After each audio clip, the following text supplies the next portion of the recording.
Welcome to Trail Talk. I'm your host, Aaron Shimons. This is the Global Ultra Trail Show. This week, Tom Joly is the guest. We're going to dig into his DNF at UTMB and also his redemption run at the Grand Trail de Templiers, the 100k, where he came back with a fantastic podium result. So we get into all of that and a lot more. But before we get there, we got to shout out our sponsors, XMiles, Tantrums, GOREWEAR. Links are in the description. Links are in the bio if you're checking this out on Instagram. Please support them. That supports us through the use of affiliate links and sponsorships. So we appreciate you. Thank you. Without further delay, let's roll the interview with Tom. Tom Joly, welcome back to Trail Talk. You are a established veteran on the show at this point. I think this is your fourth appearance. It's at least your third appearance. Welcome back, and let's start it off with congratulations. Third place at the Grand Trail, the Templiers, the 100k distance. I was following that closely. We're going to get into that. I think just because you're a regular, it would be a mistake to gloss over the intros because Trail Talk is always growing and we need to introduce you to the new viewers. So just take a minute, introduce yourself to the audience. Let us know where you're connecting from and a little bit, give us your 2-minute intro. 2 minutes. Well, thanks for having me back on a third time. And I am a British trail runner based in the south of Spain near Sierra Nevada. And I run for Kailas FUGA Team. And I have been out here now for over 3 years, training full time to try and make the pro dream a reality. And then at the start of this year, I signed my first contract with Kailas. And it's been a bit of a comeback year this year, coming back from some health issues with low iron. And yeah, the season closed out with the endurance trail with another position on the podium. So that's my 3 results this year have all been a third place. So good, consistent year and happy to finish off on a high. Yeah, it's hard to believe like this year we're through to near the end of October and all of the things that have transpired through the year. I think it's important, like the last time we spoke was early August and that podcast came out just at the start of UTMB week. I think we have to touch on UTMB and see, we need to set the scene of why you went in and entered this race because it was a backup race. So let's talk a little bit about UTMB and how you feel that what went wrong there, because it was a DNF and after some great preparation and high hopes going into it. So over to you. Yeah, I mean, with Templiers, it was a race I was going to do regardless. It was never a backup race, but I booked it at the start of the year, knowing unless I was badly injured from UTMB or something, that I was going to do it. But with UTMB itself, I probably starting at Verbier back in July. It was the first time this year where health issues, the iron was starting to go away, training was starting to come back, recovery was good.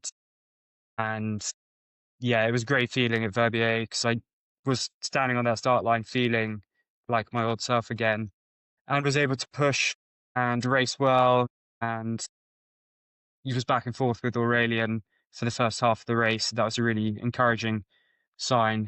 And I finished the race then with that renewed confidence and thought, I'm going to go back up to team to do more altitude training.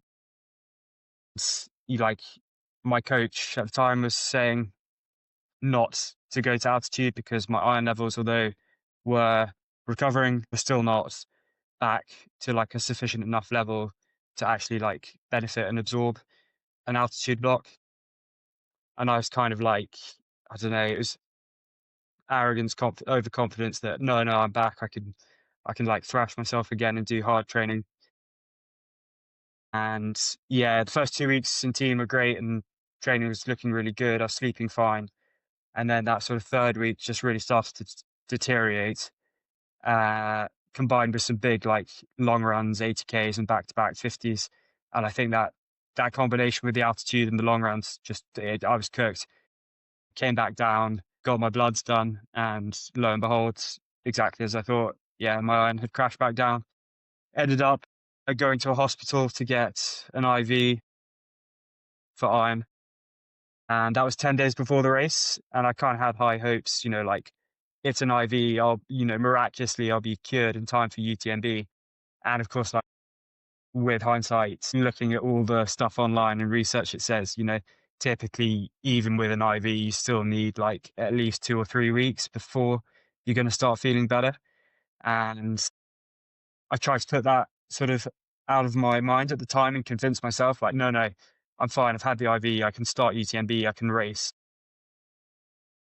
Yeah, suppose became apparent pretty early on, sort of before halfway, that things weren't back to normal, and I started really suffering with just fading nutrition, not having any impact, like really low energy despite what I was eating, and then stomach issues and gut issues as well, which ultimately led to me sort of just walking basically from Champagne-Lac onwards, and decided that, walking it in for 8 or 9 hours or whatever was not what I was there for. I've been in that situation before with the low iron, and like, I knew like something is wrong. There's no point like burying yourself for a top 200th place finish when you've got another race coming up. You've got next season starting in January to look forward to. And yeah, I've been in that situation before where I have finished.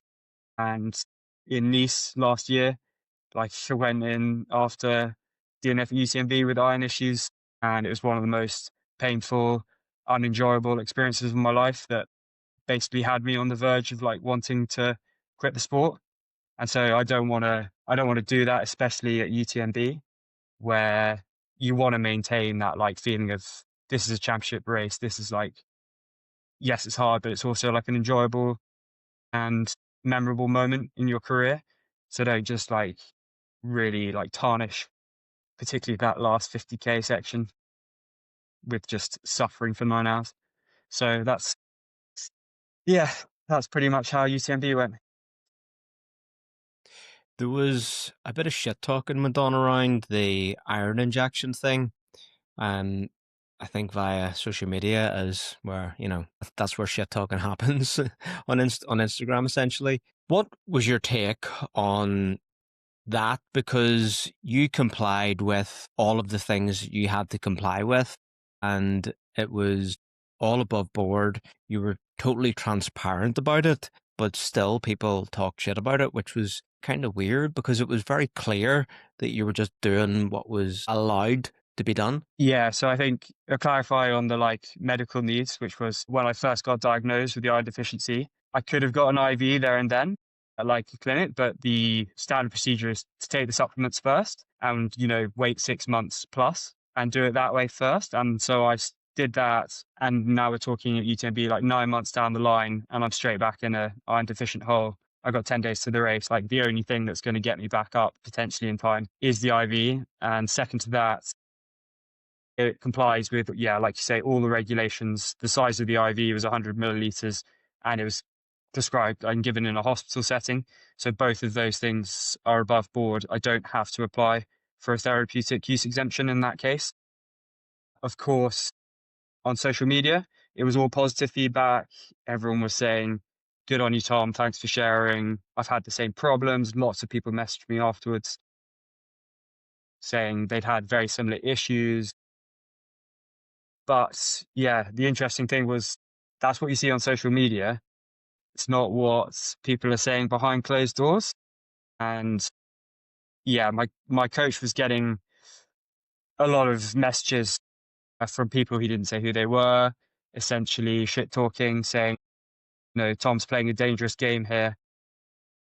There were cyclists who played these sort of games back in the day, or one person even comparing it to like salbutamol, like inhaler, which is like a steroid if you take it. So, taking a supplement I'm deficient in is very different from getting like a therapeutic use exemption for like a steroid. But of course, people, they see the photo, they jump to the conclusions, they don't read it. It's in French, fair enough, okay. But they like, you see a photo and your mind just reaches a conclusion before they've even read it or even understand like the history and what's going on. And my coach at the time was like, Doug was saying, don't post it because that's what will happen. People will get the wrong idea. And he was absolutely right. But that is essentially why I wanted to post it, because there's so much like confusion with these type of things, and actually education in my mind is always the best route to go, rather than like hiding in the dark about it and like, not talking about it. Yeah, I think once you start lying, it makes things complicated. Yeah, If you're just transparent and open, yeah, then like the truth doesn't change with, as time passes. The truth is the truth, yeah. and that's I mean, it. it's not even lying. It's like I just wouldn't tell anyone about it. But then it's like I started sharing this side of the sport, and like the problems with the iron. If I don't complete and like fully elaborate and explain everything that's happened, it's like, well, you kind of shared it, but you didn't really. It all gets a bit like murky and weird. I think once I had started sharing, I felt like I had to go through with here's the final like step, and like I'll post again. I'll say I'm sure where I am now and the whole journey in my end of the year sort of essay, because I think it's really useful for a lot of athletes out there to understand this. And I wouldn't wish it upon my worst enemy to go through what I went through in the last year. So if it can help some other athletes, then I think it's worthwhile. Yeah, I think the way you post stuff online and just share what's happening, whether it be the stories about the food or the training or the heat stuff or whatever it is, it just helps share who you are and your personality. And athletes that don't do that, we're missing out. They're losing out as well. Like you're putting yourself out there. You're not um you're not doing TikTok dances on video. Not yet. You're just being authentic and Yeah. sharing the journey.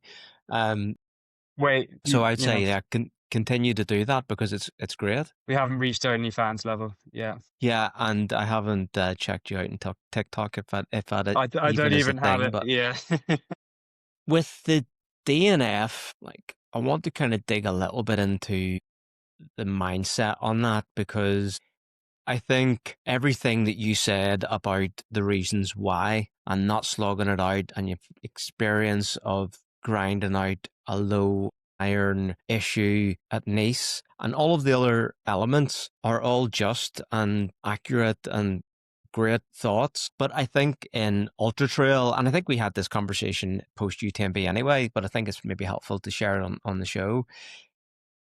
There's there's the training of the physical, the gut, all of these other things, but there's the training of the mind as well. And do you think that when you come back round to UTMB or you come back round to that difficult part of a miler again, that you will be like, how will you feel about that moment where you've chosen to not continue because the negatives outweighed the positives to continue? Yeah, yeah. The mindset thing is interesting. I know, listening to Trail Talk and like listening to Ricky's thoughts on it, where he was saying, like I think Tom should have just finished anyway because of developing like the mental resilience side of things.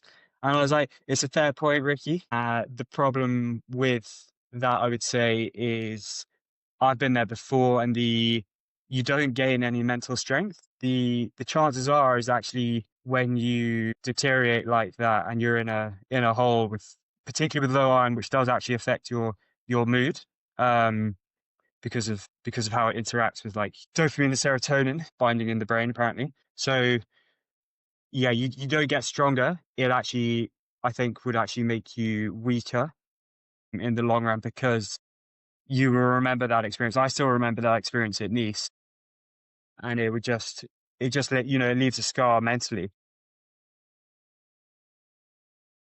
Yeah, I think mental strength. I think people get confused about mental resilience and strength because when you're fit and healthy, you have positive thoughts, you have strong mental resilience. And it seems at the time like, yeah, you see like Matthew Pelch finishing the finish line at Templiers, and he does this symbol to say like, this was a mental battle for him. Yeah, that happens when you're fit and healthy. When you're not fit and healthy, it's much harder to be mentally resilient and strong. So, and I don't think one race nudges the needle really. That like mental ability is the accumulation of years of like grafting and hard work and suffering and motivation and determination. And these things all wave and wane and go up and down through your career and through life. So I think you gotta make the most of those moments when you're in a good mindset and understand that when you're not in that mindset, you can't always force it. So just like completing a race doesn't necessarily make you stronger. That's quite a lot of waffle there, but I hope I answered the question. I mean, it was a good comeback. You defended your position well. I will give you that. The talk around DNF is different depending on where you are in the field as well. There's different perspectives. And then also there's your position where you're also a role model. People who are aspiring to be better as well will see that, and that might weaken their position, but that's not on you. That's maybe people interpreting things wrongly. But yeah, I get your point on the iron, and it's a good response. Thinking about UTMB, will you focus on that again next year? Yes. So the plan schedule for next year is basically all booked and set in stone. But UTMB will be again the main focus for next year. I think that'll be 4 years in a row. And in 2023, I was quite lucky. That was like early days before I knew what was going on with iron deficiency, that I came around in time to do a few weeks of good training and had a decent result that year. Then 24, terrible iron. 25, iron issues. Like this will be the 4th year in a row where I don't want to go in a 4th year in a row with the same issue and being cooked. And I'm bearing that in mind now. This will be probably like one of your last best opportunities to run the race. And so I am going to race it again next year, 2027. I probably won't, with focus on Worlds. So I think a little break from the race will be good. But yeah, it'll be my 4th year in a row. Definitely want to get it right this time. Yeah.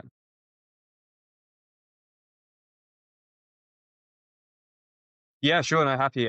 January, Hong Kong 100. So wrapping up the season now to give myself a bit of a break before then. And that'll be an opportunity to go out and visit Kailas as well.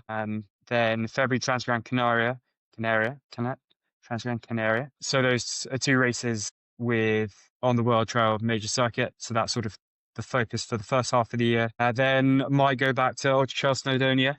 I'm registered for the 100 mile as it stands. I prefer maybe to do the 100K this time, but if not, I'll go back to the 100 mile. And then, depending on how that goes, we'll determine whether I do Lavaredo or not, and then UTMB. So it's 5 big races, like 4 of those are technically 100-mile category races. So I think next year will be a lot of like playing it by feel and race by race. Like I say, if I do Snowdonia 100 mile, I probably won't do Lavaredo because I'd want a bigger break from May until the end of August to like recover and build up properly. Yeah. And then there is always the potential of another late season race after UTMB. So just gonna play it by race. Yeah, could be a big year. Teens and the altitude training has been a big focus for lots of athletes, you included, over the past few years. What will change next year, thinking about altitude, thinking about the spring-summer block leading up to UTMB? Yeah, good question. I will not be going back to teen. There is a question mark whether I do altitude at all, because given all the bloods I've done now in the last year, 2 years, I have a really good picture of like what happens. when I do certain training. And yeah, I mean, living out here in Spain, I mean, it's hot. Like you're doing heat training for 6 months of the year, whether you like it or not. So that has an impact on your iron. I'm doing relatively high mileage again. I'm training at altitude quite often, just going up to over 2,000 meters out here on the high peaks. So I'm trying to be more considerate as to like how I'm spending that iron, where I'm getting that boost like in red blood cells. If I do altitude again, it will be here in Sierra Nevada. And the reason for that is it's an hour and a half drive from my house. So if I ever feel like I'm having issues, I can come straight back down again. Whereas that just wasn't an option in teen. I could book the accommodation for the 3 weeks. And when I started feeling rough, it was like, well, I've got one more week to go. I'll just, push through rather than lose the money on the accommodation. Yeah. But like I say, 3 weeks is actually probably is like right on the borderline for me. Because when I did Worlds, I did altitude here in Sierra Nevada. Yeah, towards the end of the 3 weeks, I was starting to feel a bit cooked then. So I think I'm looking now at a like 16 to 18 day window right before the race where I would get a significant boost from the altitude because I tend to respond quite quickly. But it wouldn't be so much that I'm cooked and I can come down really close to the race and still race well. Because in UTMB this year, I came down at the end of the altitude block and I did that 80K long run. And like the first kilometers out of Chamonix, my heart rate was just over 100. I was just like cruising. And that 80K, okay, yeah, it's still hard 80K, but it was an easy 80K. I did it in just over 10 hours. I was feeling great. So the altitude training does work. Coming down close to the race does work. I just have to be super, super careful with the iron levels, basically. Like with altitude training, there's the training to get the extra blood volume, and then there's also just altitude acclimatization. What do you need to do in Sierra Nevada and to get that altitude bump, like the extra blood volume? What are you doing there? I'm not even quite 100% sure on what are the trigger points in terms of temperature and heat training to help that. So maybe you could just let me know and let the audience know. Yeah. So I think with heat training starting off, you need to train in temperatures 22 degrees and over, somewhere around that number. The thing in Spain, like here in the summer, is the sun is obviously super, super strong. You get daytime temperatures potentially in the 40s. That heats up the house here. I don't have air conditioning as well. So the temperature of the house is 30 degrees at night. So you're also doing quite a lot of passive heat training. So you like training in heat is active. And then just like sleeping, resting here, you're in 30 degrees, you're still sweating. You go to bed, you wake up dehydrated and you sleep terribly, which also has like an impact on your recovery. But yeah, the heat training here can be pretty extreme. And then with the altitudes, I mean, Sierra Nevada is at 2,300 if you go up at the sports center, which is pretty high. Teens 2-1, and then you've got places like Font Romeu at 1,800. I've seen some interesting stuff come out from Olav Alexander, previous coach of like Gustav and Christian in triathlon, the Norwegian guys, and they got very similar benefits in hematocrit levels, so like the total amount of red blood cells in their blood between like Sierra Nevada and at Font Romeu. So I think the lower you go down, probably the longer you need to spend to get the same benefit. And Sierra Nevada being relatively quite high, I don't think you need quite as long. So that's my theory, at least. Like the research online tends to say your natural EPO production, it starts pretty quickly once you arrive at altitude, but it like reaches its peak levels after 3 weeks. So that is like sort of the advised amount of time that you should spend. Which actually, yeah, it makes sense because I've got to the end of a 3 week altitude block and then I start to feel awful. So chances are your body's producing that EPO naturally. it reaches the peak, and then of course it's using up the available iron in your blood then to make the red blood cells, which is why you then have an iron. And so, yeah, it's just one of those things you have to be really careful with, though, and understand like every individual is going to have different reactions and tolerances, I think, to altitude in particular. As I was saying to you before we hit record, it was 36 or is 36 degrees here today in Sydney. My blood volume must be off the chart, mate. I'm going to be killing it. Yeah.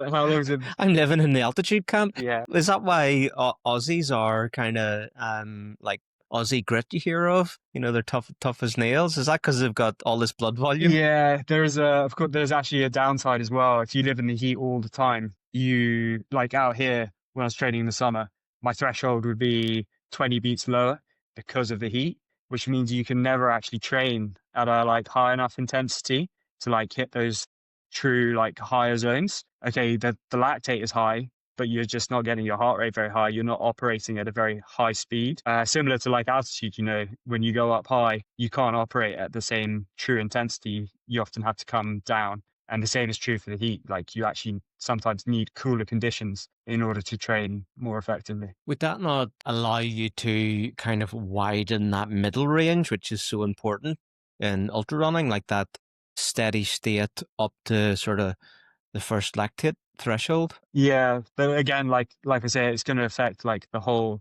curve. So when you're still at like what you think is zone 2, actually a lot of that is just because of the heat.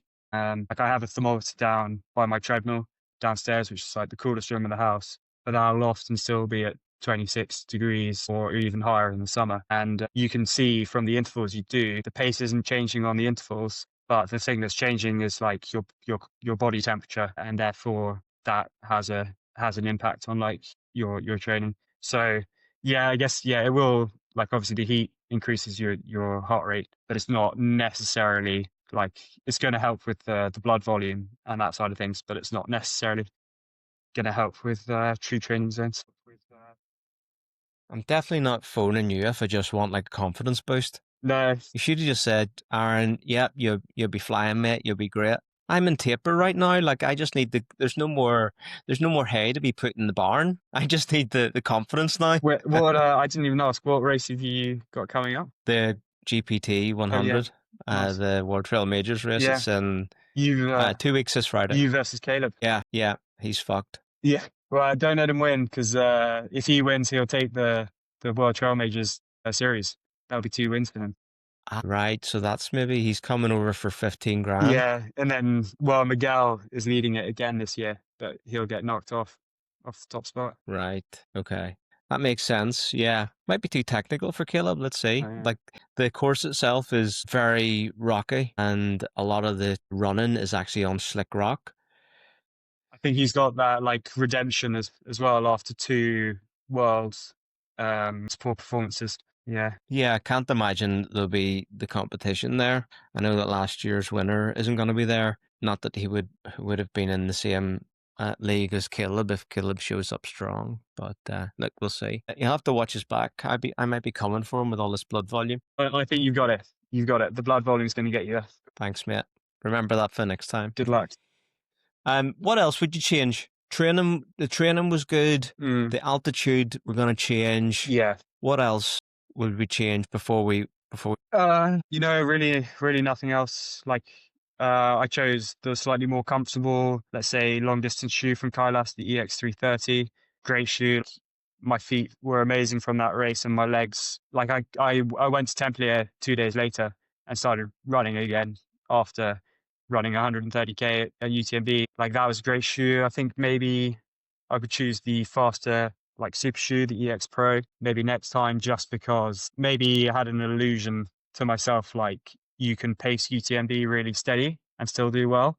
And I think actually that is an illusion for most runners unless you're Ludo, but even Ludo is still bloody fast. And actually you do have to go out hard, you do have to go out fast and hang on.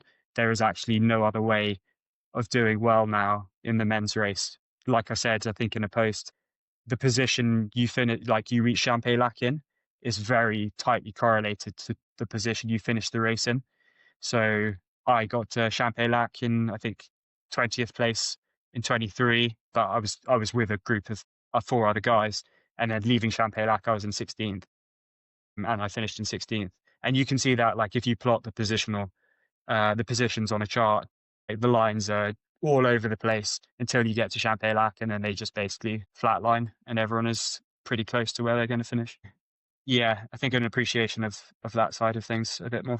I wasn't going to ask you about the shoes, but thanks for bringing that up. I was surprised. Like, I remember you going with the 330, but then a couple of weeks later, when I was at the Tour de Jean, I was absolutely blown away by the fact that all the Kailas people were wearing the Pro. Yes. Like, some of them swapped into the 330 very late in the race, like last 100k or less. So I was really surprised by that. Like, there is a big difference in comfort in the shoe, although there is a similarity. They probably look more similar than they feel. Yeah. And there is some crossover in how they act, but there's definitely a difference in squish versus pop. Definitely. Yeah. You've tried both the shoes now. The X Pro is quite a narrow, agile shoe. So it's got a TPU like foam, which is just obviously amazing for absorbing shock and energy return. So I think that's the big benefit of that shoe. But if you're going to wear it for 330 kilometers, when your feet start swelling up, I think you would start to, personally, I'd have some issues there, and then would want to switch into the 330, which is a bit more of a, I suppose, a maximalist type shoe with better protection. Yeah. Last question on the UTMB thing before we switch to your recent race just last weekend. In hindsight, do you have any regrets of focusing on UTMB and not on Worlds, given what we saw of Worlds, the location it was in, and how it all worked out? Do you kind of wish maybe you went for Worlds this time around? Enormous FOMO. So, like, the jealousy of missing out. Watching the coverage as well, which, like, I think we were both watching. JOMO, not even FOMO, JOMO. FOMO, yeah. Joly missing out. The coverage with, like, the drone shots on the ridges and stuff was just phenomenal. Like, I've never seen a long trail race with, like, coverage like that. And camera runners were great. The aid stations look great. Like, quite good for Spanish organization. It looked like an amazing race. The field was obviously stacked, and it was tight racing. Like, it was good racing. Yeah, and I think given there was a bit more hype around Worlds 25 than Worlds 23 when I was there, I was, and particularly with the sting of, like, the DNF of, like, you focused your entire year around this race and you didn't even finish it. And particularly with the GB team having Keith Wigley and Hugh Chatfield, who are good mates in the team, and I was, over the moon, and Luke Graham for sure, over the moon for those guys to see them representing GB.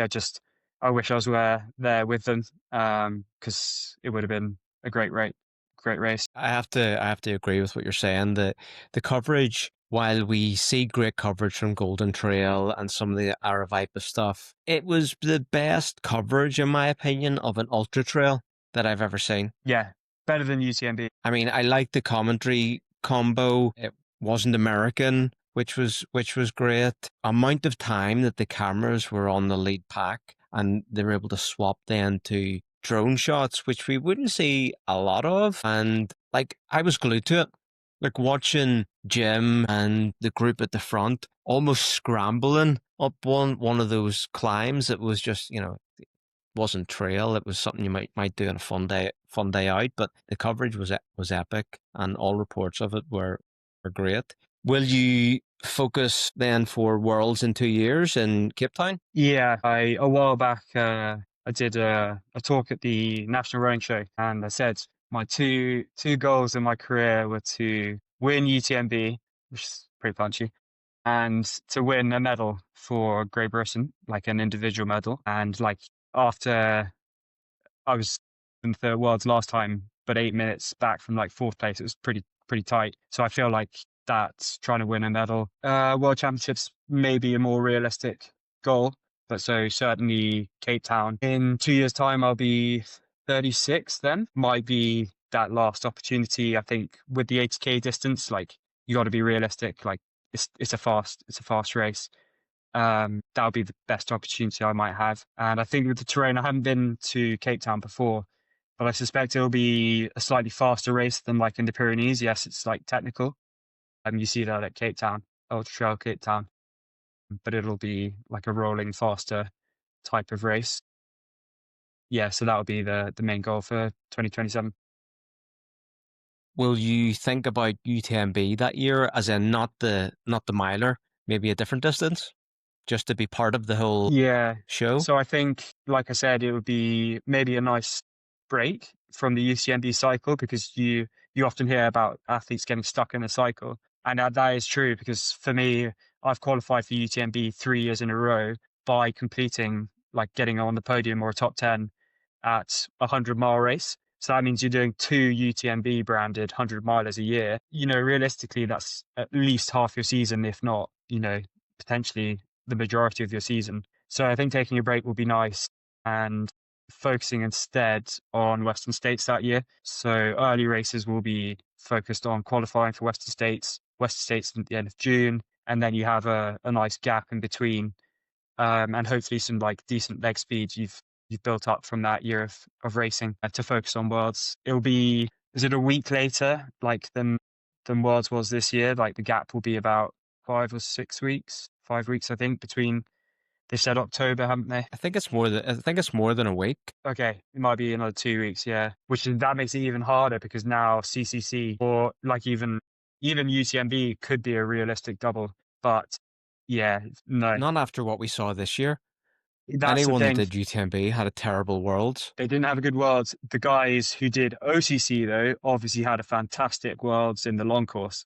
Like, I can't remember what the stat was. Out of the top 10, there were like 6 or 7 guys from OCC and CCC, weren't there? I think Poopy was like the only one from CCC to have a good race at Worlds. And even then, he was cooked in the first half and had a good second half. It was a comeback run. Comeback run, yeah. So that's great evidence to say OCC is doable. So maybe I'll go to OCC and get spanked, and that'll be a good sharpener for the 80K at Worlds.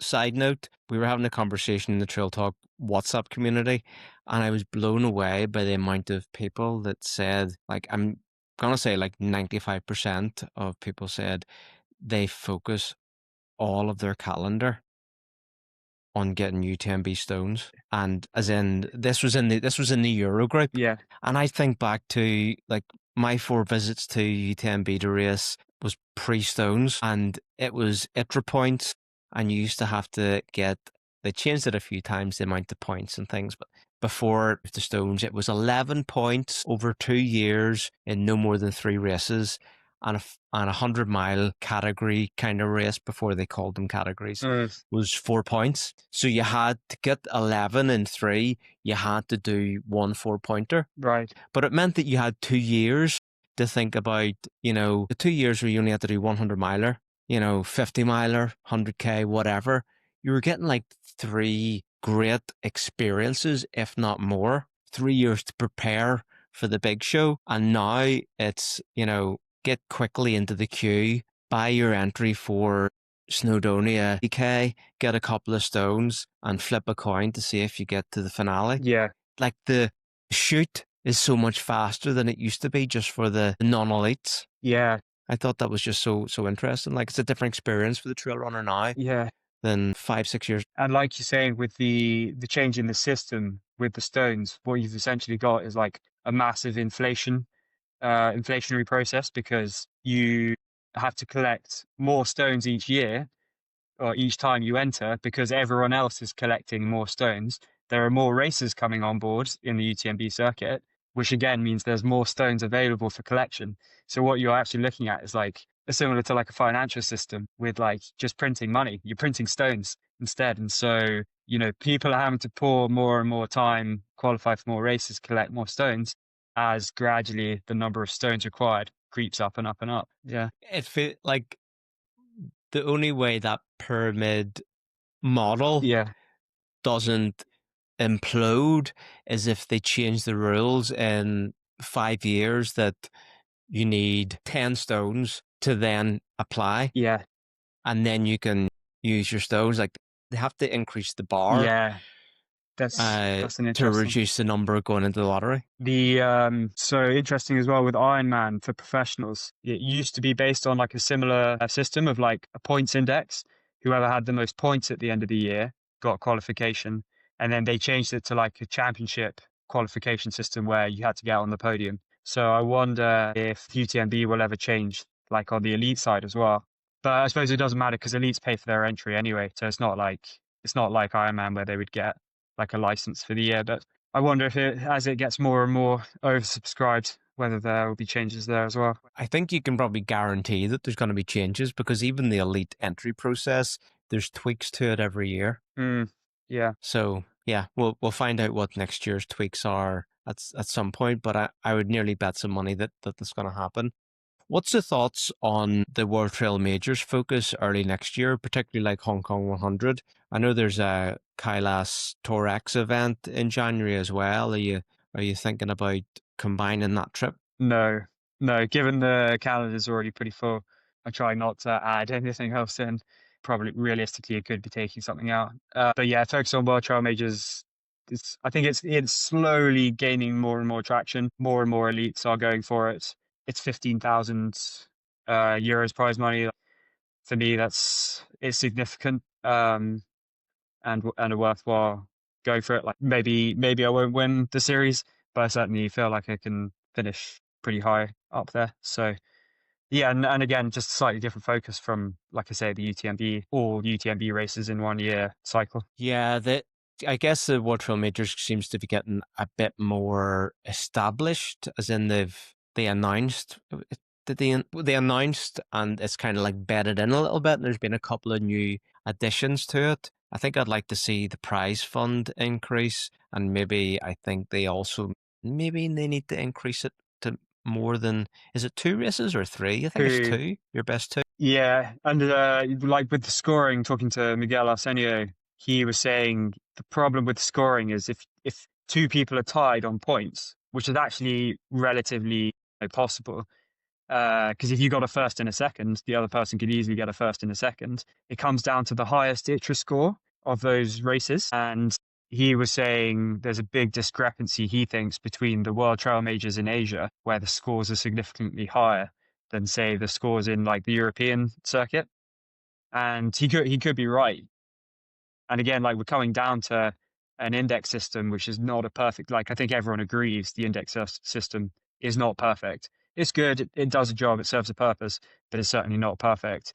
And then he's talking about like, you know, potentially, half a year's salary for an elite athlete and 15,000 euros. Like it's not a small amount of money to come down to like someone's equation for guessing a score.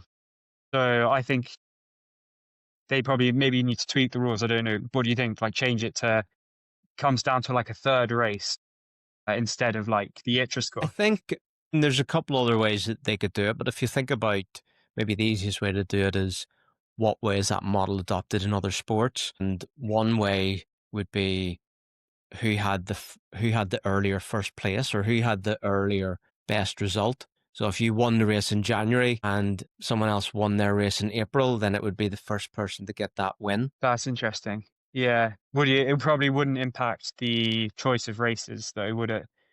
Or like you Well, it could. might make people get a banker in there early. Thing is, It might make the season opener very competitive. yeah, exactly. This is what I was thinking because Hong Kong 100 is first on the calendar, and then I think Transgran Canaria is third, or maybe second. It's one of the early ones. Potentially, an athlete could have the whole series locked up by March, and then what happens to the rest of the series? The elites would be looking and go, "Well, he's got 2 wins. That's untouchable. Like, there's no point me going. What's the point going for it?" And actually, you could get to like by the time you get to Cape Town or the race you're doing, would it actually lead to a drop off in elites signing up for the race and they'll focus on something else instead? Yeah, let's see. Yeah, interesting. Another way they could do it would be to take that third result. But what happens if there is no third result? So the two people are tied at the top have only done 2 races. Yeah, yeah, it's I difficult. think going by index score actually seems like the worst idea. Yeah, yeah. I don't like that at all. No, I think I it don't should. like it. I would much rather it come down to date of finish. Yeah, yeah, yeah. Like if it come down, if the rule was it comes down to the third result, then it would incentivize athletes to actually compete at a third race. Yeah, yeah. I mean, yeah, they can't. That's the problem, is they don't want athletes to feel like they have to give more than 2 races of their season, because it's sort of an unhealthy encouragement to like make athletes race too many times, isn't it? I think that's probably the issue. Well, it's an athlete's job to race. I don't think 3 races to win a championship is a big ask. Yeah, If your sole job yeah, is to race. yeah. To be fair, like if you look at Golden Trail, that is an athlete's sole focus for a season. So if you're serious about Worlds, like the British team was like, if you want to do Worlds, you need to focus your entire season on Worlds. So maybe it should be the same, yeah, for World Trail Majors. We're not talking about 100 milers. 300 milers would be a big ask, but to race 300k category races is well within any pro ultra trail athletes' Yeah, ability. yeah, I agree. Like with 100Ks, I think we've spoken about it before, that difference of 1 week of time off rather than 1 month. Yeah. Moving on to the endurance trail at Templiers, you ran 100k, 4,100-ish meters of ascent, super fast runnable course. You finished in third. You were essentially in third for the majority of the race. If I look at the tracker on Live Trail, I think you moved into third at 20k, and you were pretty much there for the whole race. It was close. Like I think the top 5, you would say, were in a race.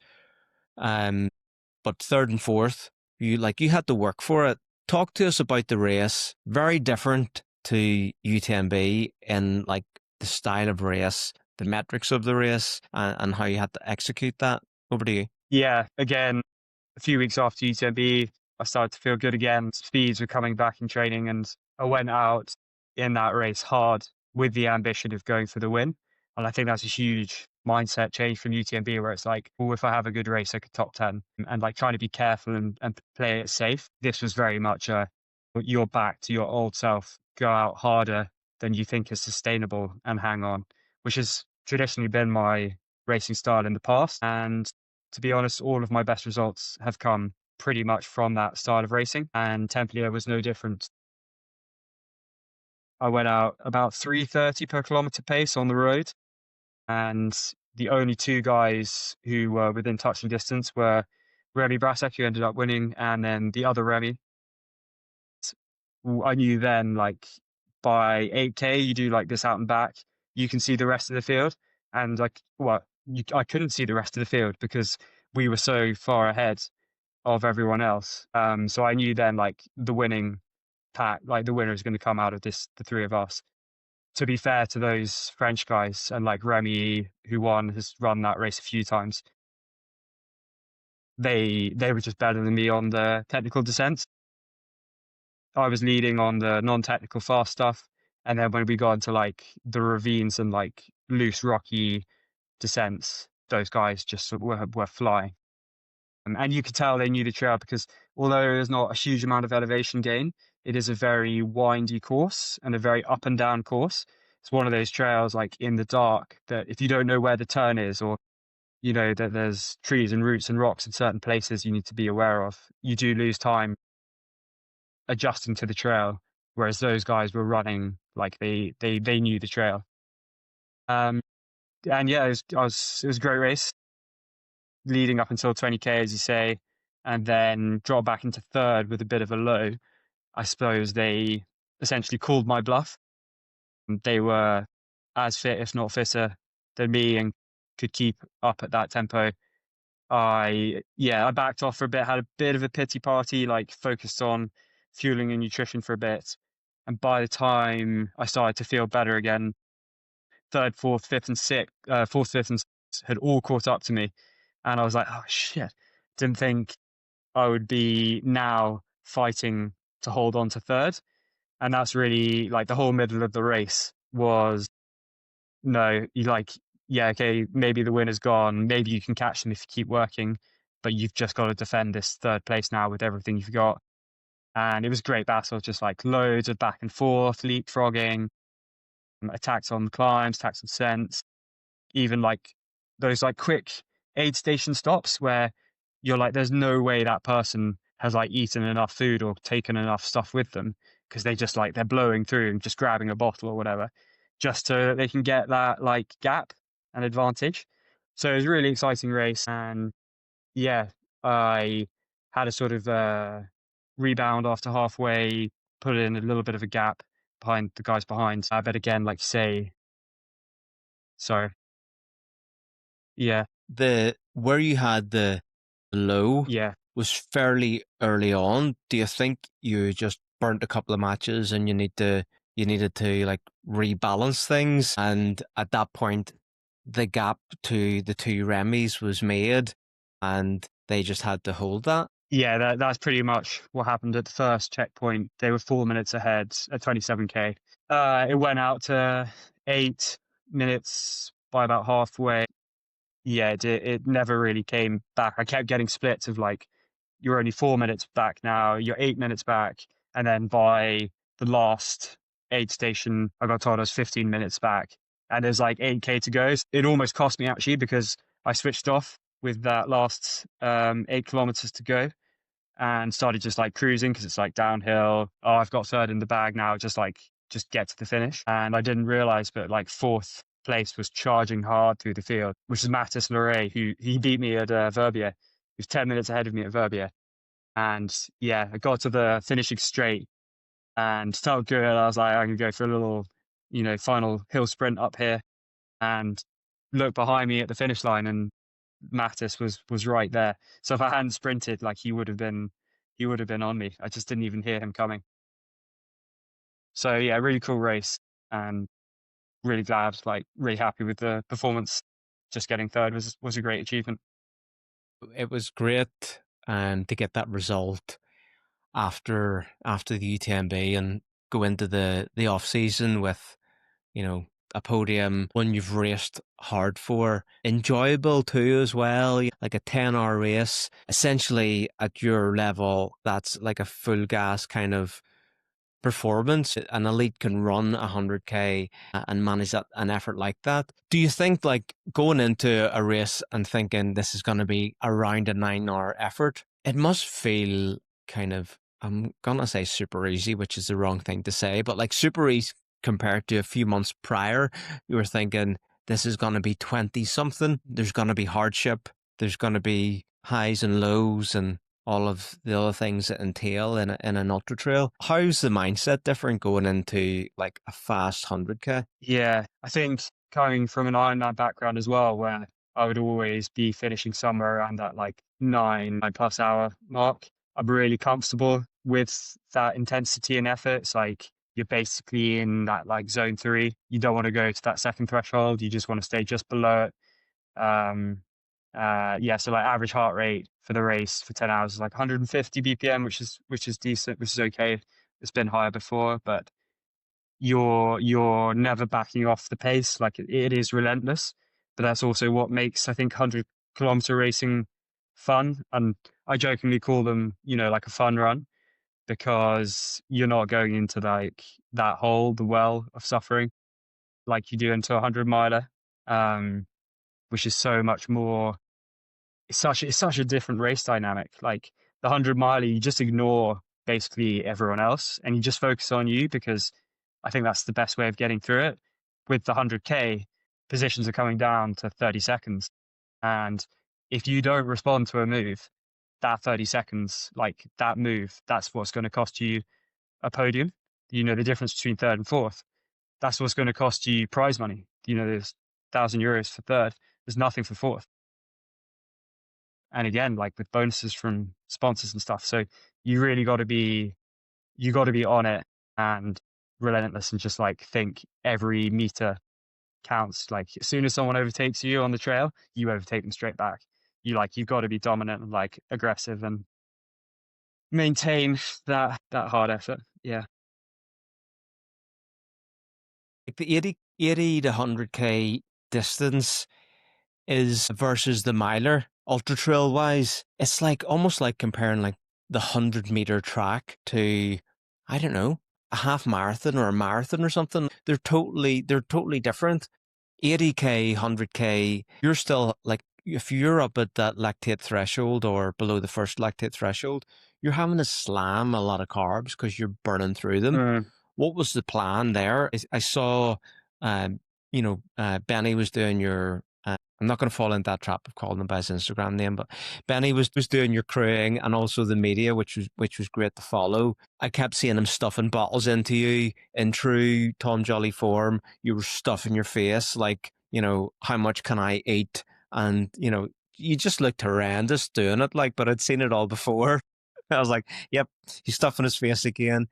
So, like, what were you slamming carb wise? Because it just felt like it feels like you burn a lot in a race like K at Templiers. Yeah, this has been another revelation really with the iron. Like you saw me at UTMB slamming massive bowls of rice with like sports drink, and I was on 100 grams plus of carbs, and that's for the 100-mile effort, which is much lower. And the reality was it was never the fueling or like getting enough energy in that was the problem. It was the iron. And so for the 100K in Templier, I was on the lower carbs per hour. I think in the end it was closer to 80. And instead of following like a set format of like every 30 minutes or whatever, I was just going on feel. So I had some nutrition in the bottles, sports drink in the bottles. It was so cold, I was barely sweating. And so I wasn't drinking those. I was trying to force them in for a bit, and I just felt bloated and sick. And so I was like, no, I'm not going to drink. And started to feel better again. I just focused as much on taking the gels. And then right at the last aid station, got some Coke to just get me to the finish.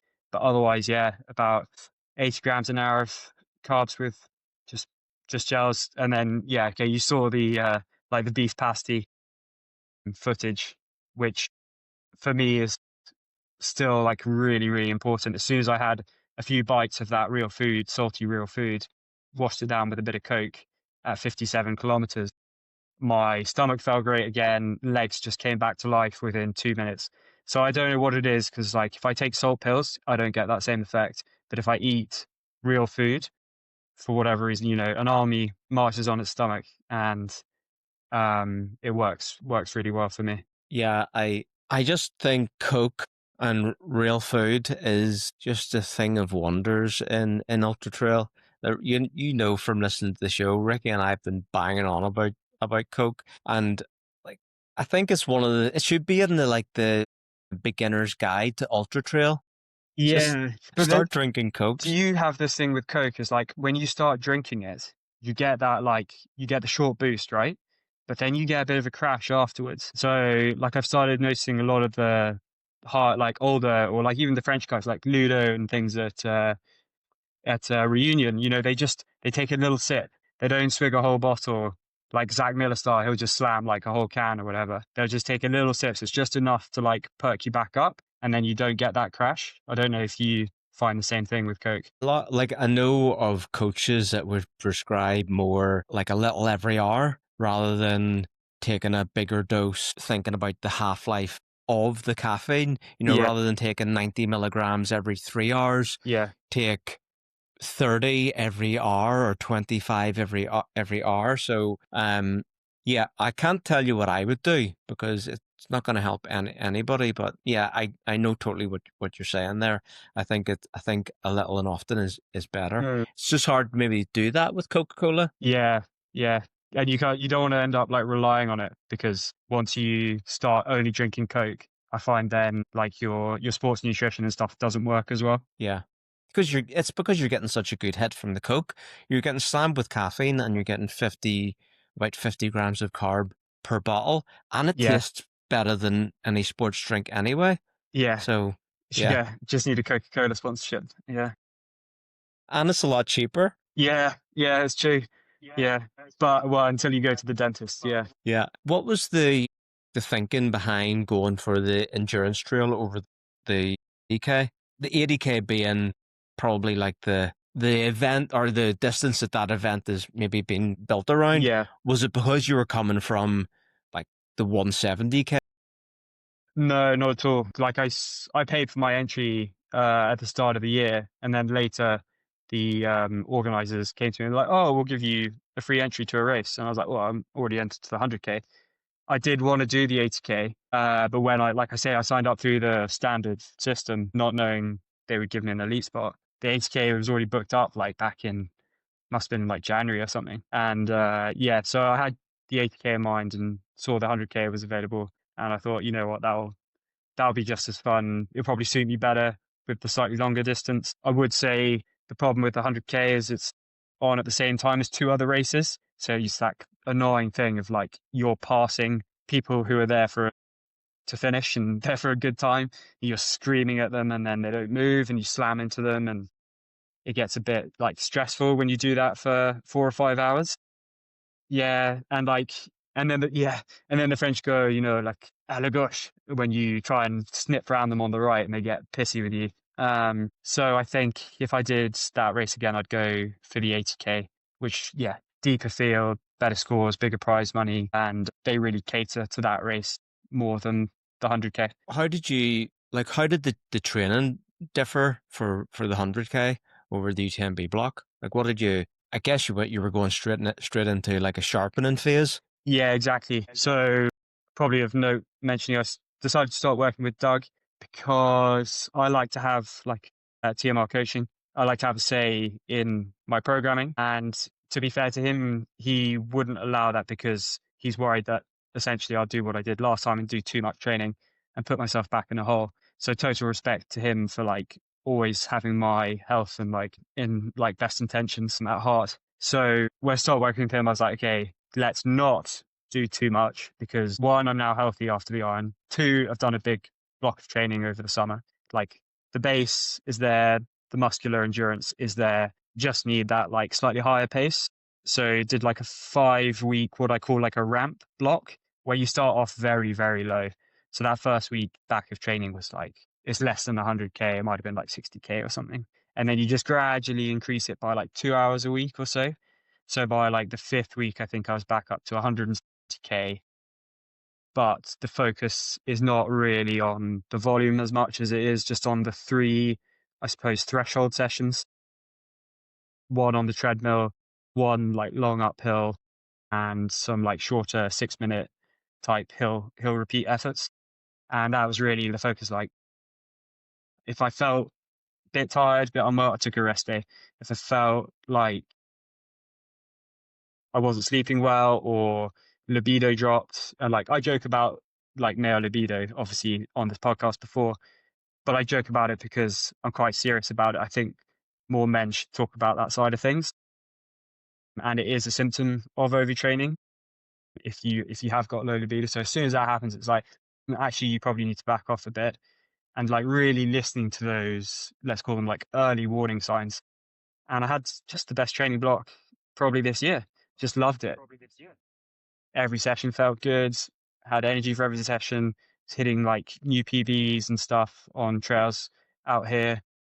So I was really happy with how it went, and I never did more than 20 hours in a week, which for me is relatively low volume. So you're Strava local legend on a lot of segments around your home now after this block. Yeah, I wouldn't call the local legends around here much of an achievement.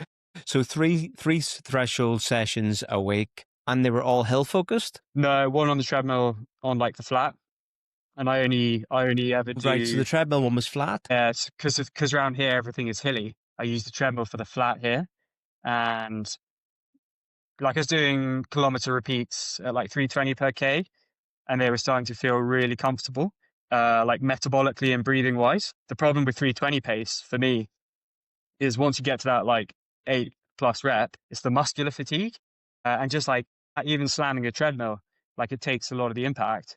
But at 320 pace, like I do notice that is the area that needs to improve if I wanted to keep doing more reps and more work at that pace, which was quite interesting. But yeah, that first 5K is on road at Templiers. And so that was kind of the reason for incorporating that.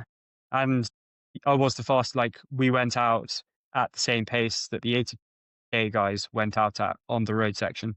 So I think it, like I say, it paid off. It separated out the top three guys from the rest of the field very early on, which makes racing much easier when you only have to worry about two guys. Yeah.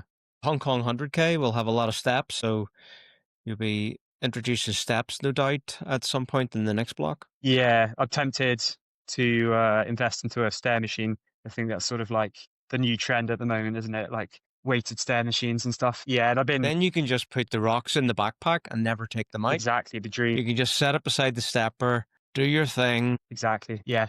To become the next Caleb Olsen.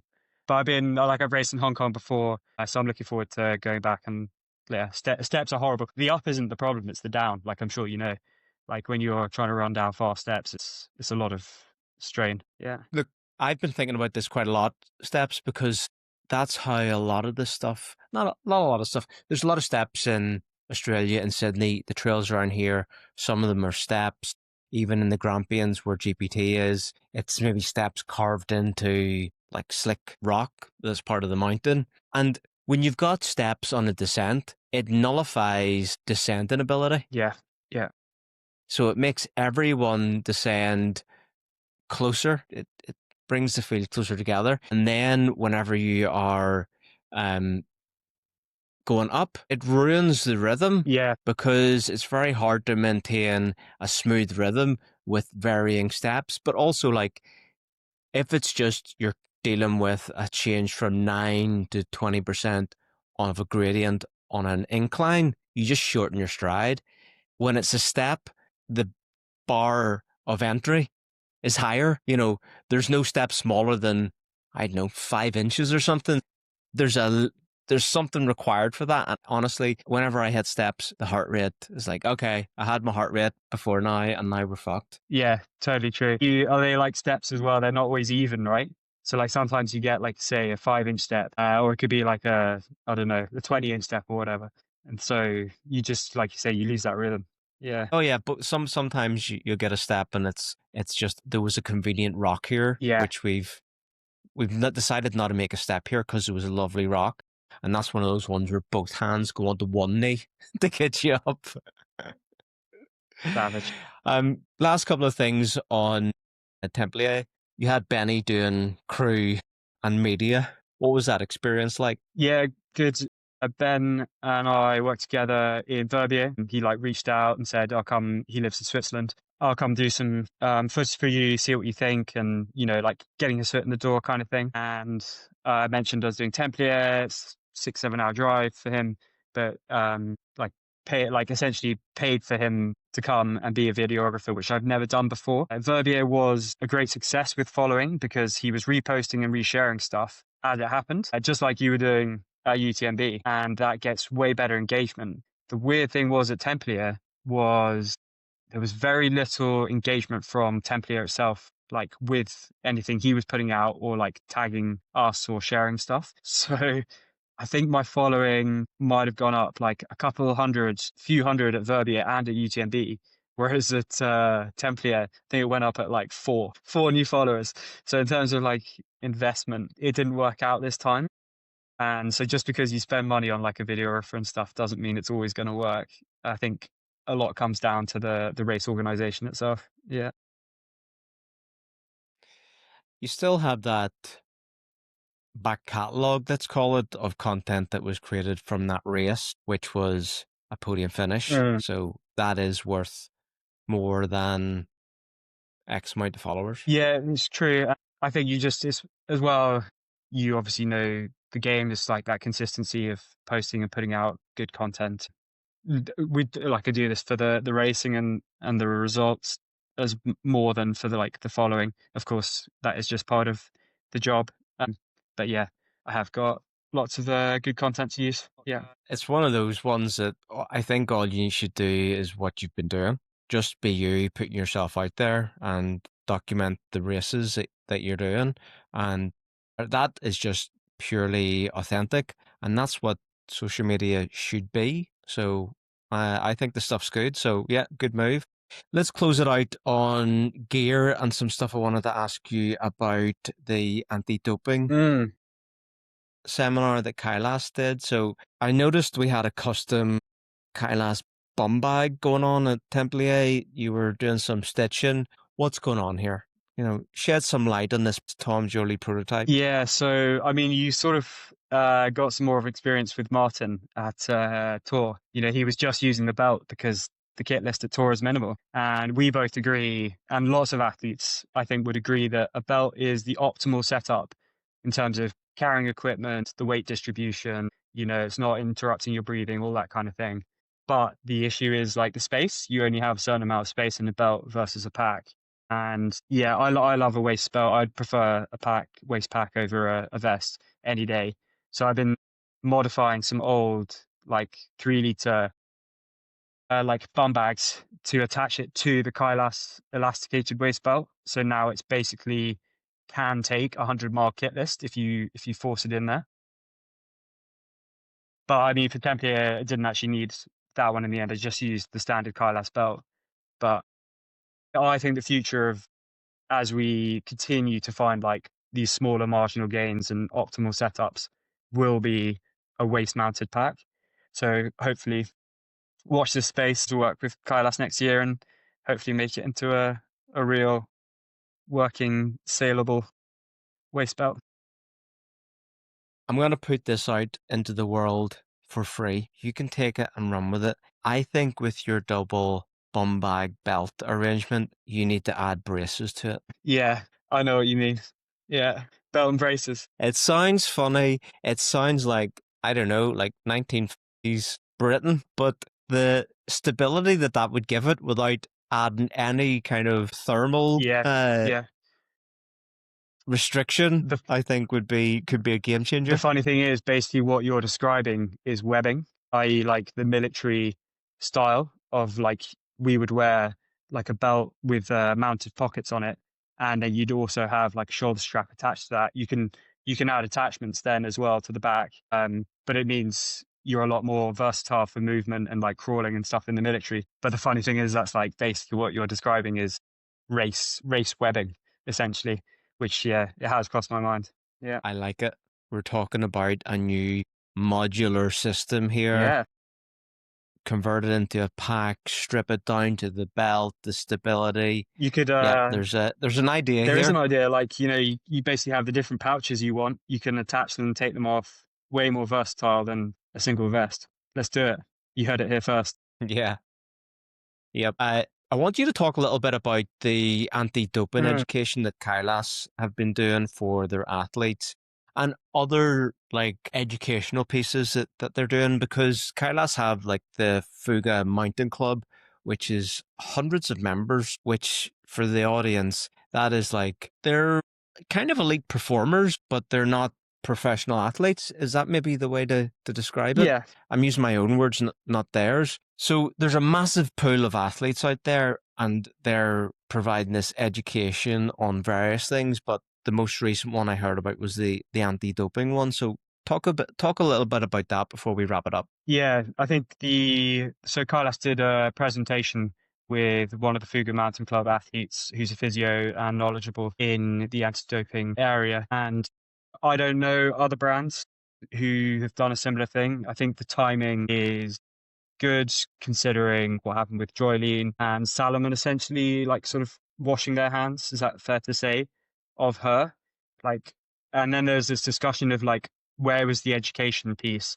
Like her coach claimed, this was educated to their athletes, but it seems like with 2 of their athletes recently getting doping bans, it probably wasn't that well educated. And equally, like, are Salomon, are these other big brands doing that for their athletes? So I was really happy to see Kailas doing that. And like at Templiers, like they test pretty much all of the podiums. Annoyingly, I've never been tested outside of the military. But yeah, didn't get tested at Templiers, but I think they covered a lot of good stuff in that seminar, saying like, the best form of supplementation is natural foods. If you have to take, then you go to supplements if you have to. Things covered like really good gray areas. Like if you find out there was contamination in your food, that doesn't get you off the hook. I had this idea of like, oh, if I, ate dirty meat and found out about it later, that would help, but it doesn't. Like, you are still in violation of a doping prohibition. And it's just really good to emphasize to the athletes, like just how careful you have to be and like how strict you need to be with everything you do as a professional. So great to see, yeah, Kailas leading the way on that. Yeah, I think the contaminated supplement or contaminated meat or something that you you eat and then tie it to that violation, they then I think the way it works is WADA, then you have to identify the location and have other supplements tested or the batch tested, and the numbers need to match up. You know, if there was a 1 point in your blood or whatever, but that was like 20 times what could be got from the supplement, Yeah. it doesn't add up, Yeah. and therefore it's like thrown out of court. And that's even at the appeal stage rather than anything else. So no, it's great that they're educating you. All right, Tom, thanks for the three-peat on Trail Talk. We will definitely have you back again. I'm going to ask you one closing question that I've introduced onto the podcast. If you were the CEO of UTMB, what would be the first thing you would change and why? If I was the CEO, change about UTMB.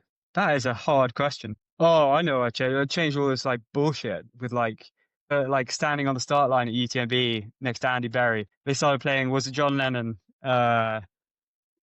Love or whatever the song is called. Standing there like waving their arms like I don't know what was going on. That needs to change. That needs to go. Like, this is UTMB. We are the pinnacle of trail racing. We don't give a shit about like trying to be friendly and happy and lovely to everyone. People are going to criticize you. Like, it's the same for athletes, whether you're right or wrong, you do well, win or lose, you're going to get criticism. So just like do your job and like don't worry about all the fluffy stuff on the side. There you go. Yeah, there's maybe a better time and place for that. Yeah. Not at the start of UTMB. Give me a break. All right, Tom, thanks for your time, and enjoy the recovery and the off season, and we'll chat to you soon. Yeah, thanks very much, Aaron. Good chat.